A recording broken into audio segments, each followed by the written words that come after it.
Sveiki, mėlyjeji. Štai pasibaigė Vilniaus knygų mugė ir turiu pasakyti, kad tai vieta, kur galima atrasti tikrų literatūrinių perlų. Ne veltui tą mugę sugūžta ne tik iš Lietuvos žmonės, bet ir iš viso pasaulio. Aš taip pat nusipirkau kelias knygas ir noriu šiandien papasakoti apie vieną iš jų. Tai yra latvių rašytojos Dagnijos Dreikos Majorenhofo byla knyga, kriminalinis romanas, kurį lietuvių kalbą vertė Dzintra Irbytė. Tai ne tik detektyvas, tai kelionė per laiką ir istoriją.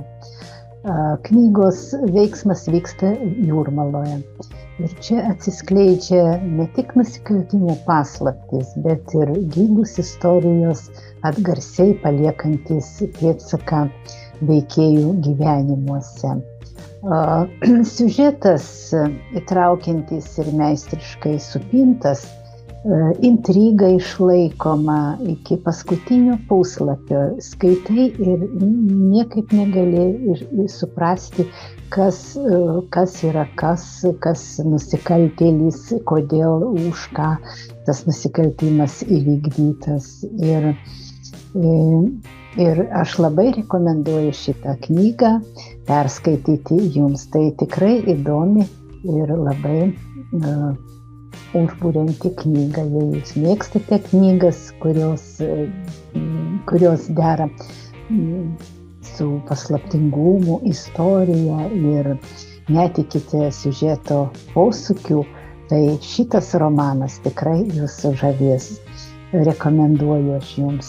Ir nepamirškite paspausti like, jei jums patinka tokio tipo apžvalgos, ir prenumeruoti kanalą, kad nepraleistumėte naujų knygų rekomendacijų. Ir pabaigai noriu aš jums paskaityti šitos knygos aprašymo.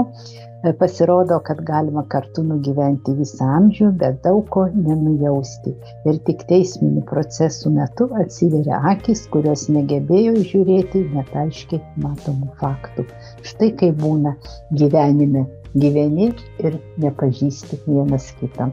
Dėkoju už dėmesį, brangieji, ir iki kitų susitikimų.